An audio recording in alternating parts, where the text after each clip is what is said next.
o ju musliman, o ju besimtar, o ju shoqëri, o ju banorët e një fshatit, banorët e një qytetit. Sa merreni me gjërat kota, merruni me, do thot, krijimin e kushteve të jetesës komode në vendin tuaj. E tani, kur të kthehemi te pjesa e mjekëve, kemi një problem të ri. Problemin e emigrimit mjekëve nga vendet tona në shtetet perëndimore. Pse? Për shkak dy arsyeve. E para është do të thotë arsyeja profesionale, mungesa e efektivizimit të administratës së Ministrisë së Shëndetësisë, fondit shëndetësor dhe drejtorive përkatëse në qendrat universitare klinike. Çfarë do të thonë kjo? Do të thonë se njerëzit nuk e marrin vendin me merit, por e marrin me afërsi, do thotë, nga pushteti. Edhe kush është pushtet, i emnon drejtora njerëzit e vet, ndrohet pushteti, vjen pushteti i ri, përsëri ata i vendosin në vendet kyçe njerëzit e vet. Në këtë formë i bëhet padrejtësi njerëzve meritor, edhe çka ndodh? Ndodh që njerëzit bëktisen, mërziten nga kjo padrejtësi dhe ky, do thotë, mos vlerësim i sakrificës së tyre.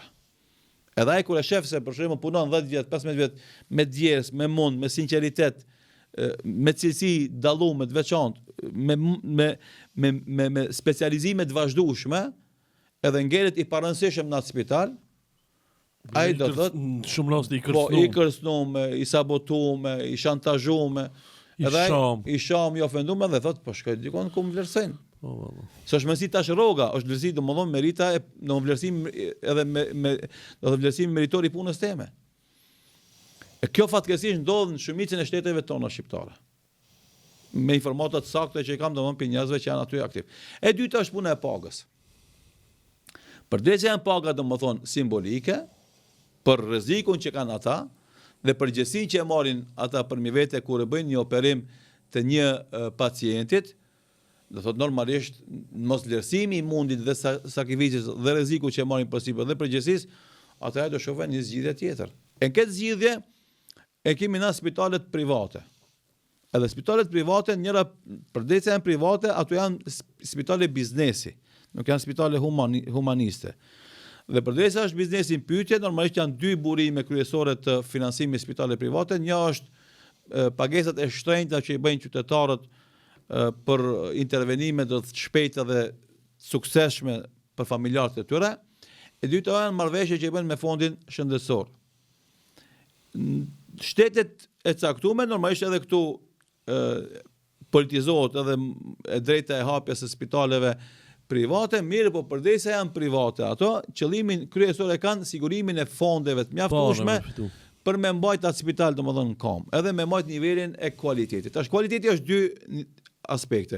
Një është aspekt dekorativ, infrastrukturor, kuptimin e bën spitalin e ri, e bën të bukur, e bën me fotele të bukura, dizajnin të bukur mrenda, krevatet e të smurve i bën gjithashtu domethënë, dhomat i bën me pak pacienta, pjesën teknike e zhvillon mirë, edhe pjesa e dytë që është më e rëndësishme se para është puna e stafit mjekësor, do thot nga tekniku deri te do thot drejtori i repartit, çfarë kualitete kanë ato, çfarë përvojë kanë ato dhe çka ofrojnë ata nga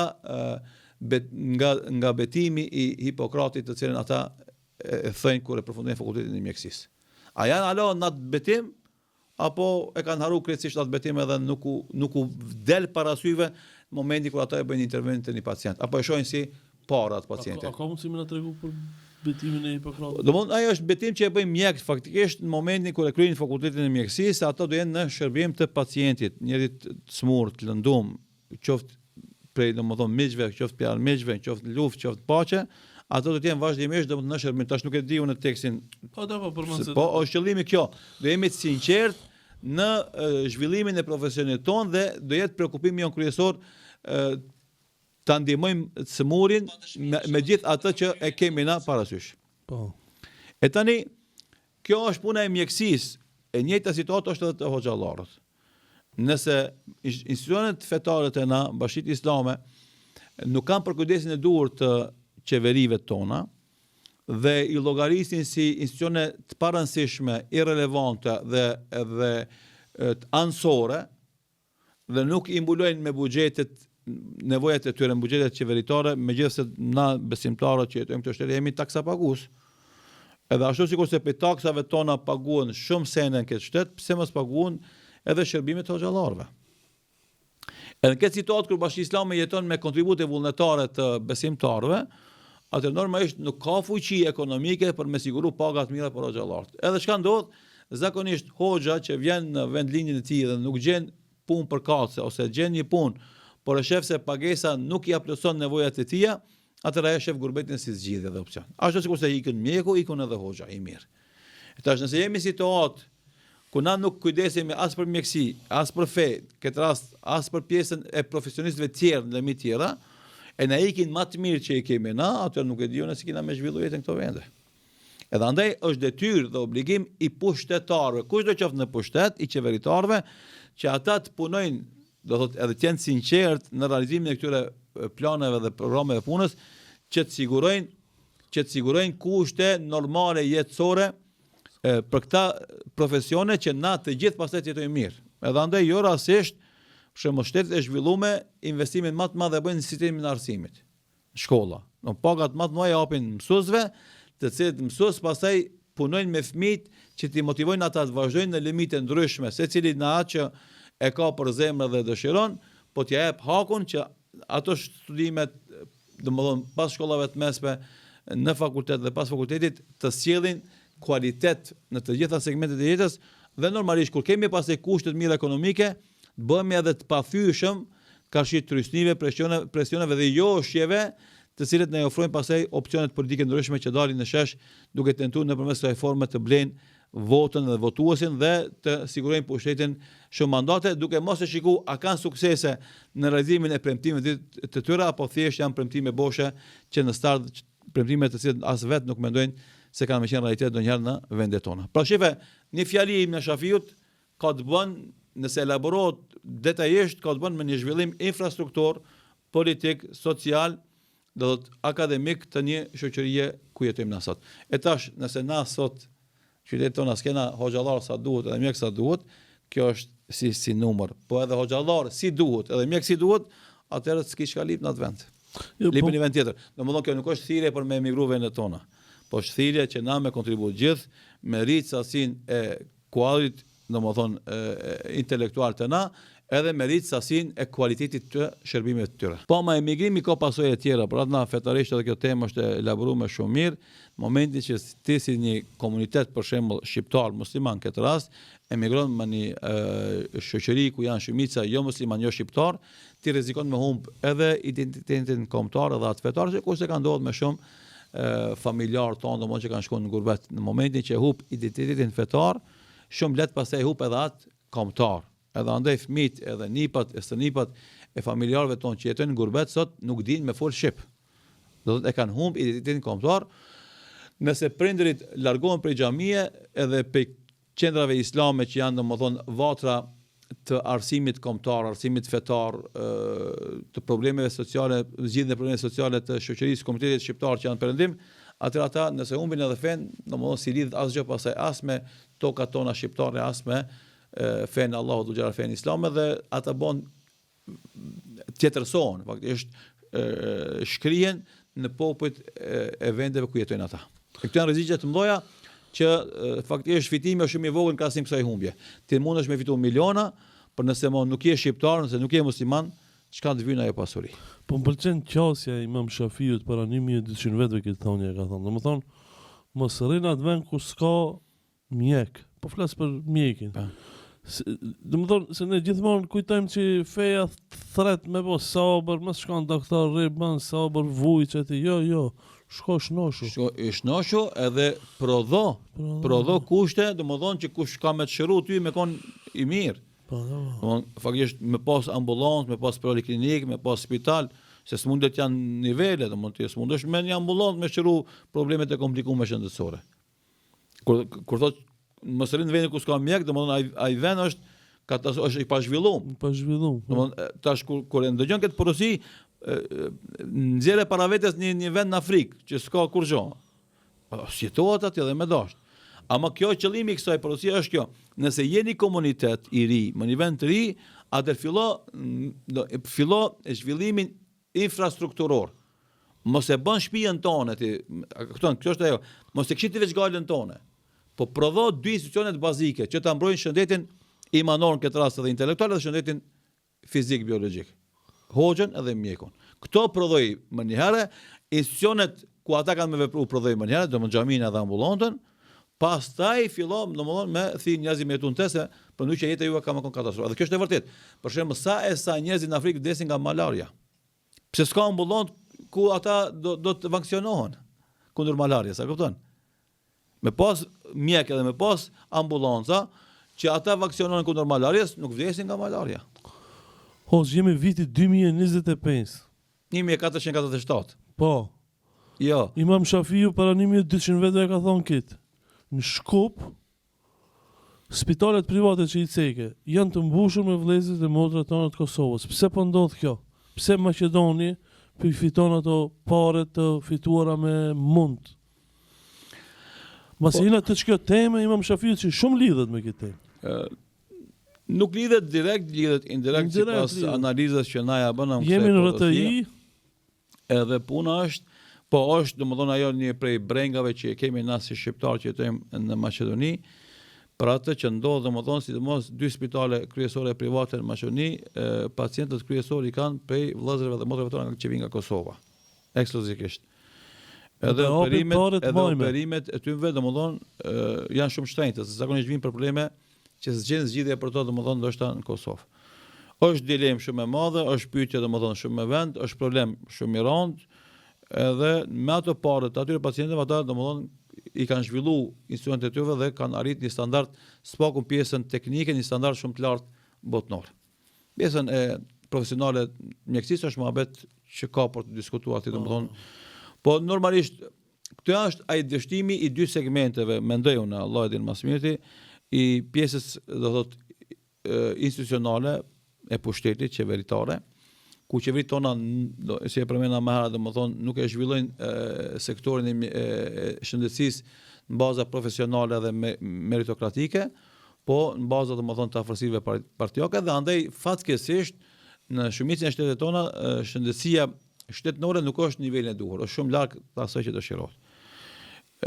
Pjesa private domethënë është shumë larg prej asaj, shumë larg më lart s'paku te pjesa teknike sa ato që janë do thotë sektori shëndetësor shtetënor. E tani te pjesa private, domethënë nuk ka mujt me kuptu kur si ka mundësi për shembull në një shtet që ka disa domethënë multimilionera, mos me pas mundësi ata për shembull me bë bashkimin e kapitalit vet për me hap një spital privat i cili ka më i trajtu këtë çdo probleme serioze që pacientët do thotë nga Kosova vinë në Maqedoni për to, mi i trajtu në Kosovë. Kur ki kapital edhe kur ki marrëveshje me fondin e shëndetësisë, atëre mjek që do i paguash mirë vinë për këtë botës. Edhe nëse s'ki kuadër popullin tanë. Po, dhe, a zakonisht për shembull nëse ti pagun mirë kemi pas mjaft kuadrat brenda popullit tanë. Se na kanë rënë nënçmojmë kuadrat tona, po kuadrat tona sot udhëheqin domosdoshmë shëndetësinë e Gjermanisë dhe Zvicrës 100%. Domethënë e kam qëllimin këtë kuadrat më të mira që atje janë domosdoshmë kuadrat shqiptare. Me dëshmom janë drejtorë reportesh. Edhe në Gjermani dhe në Zvicër. E tash do thotë ata mjek që janë botë mëdha atje, janë botë më për shkak suksese që kanë pas. Që i njëjti mjek me pas net këto, me pas kushtet atjeshëm edhe këtu i bëj madh. Mirë po napse toni se vlerësojmë, atëherë kemi nevojë me thirr dikan prej Amerikë ose prej Evropë ose prej vendeve tjera me na ofru domethënë mjekimin e popullit ton. E normalisht kemi paguajtur 2 fiqen, 3 fiqen asaj që pagon mjekun ton.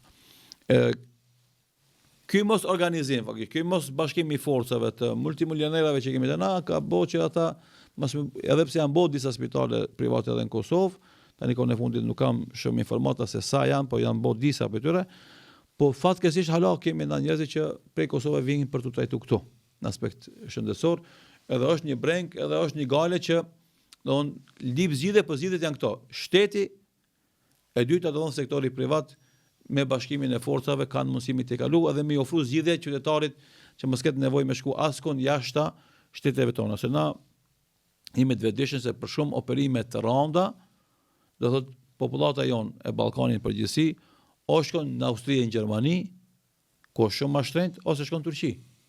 E tani në fund edhe pak në Greqi, ku njëjtë ka kualitet lartë, po çmimet janë pak më të lira se sa Gjermania dhe Austria.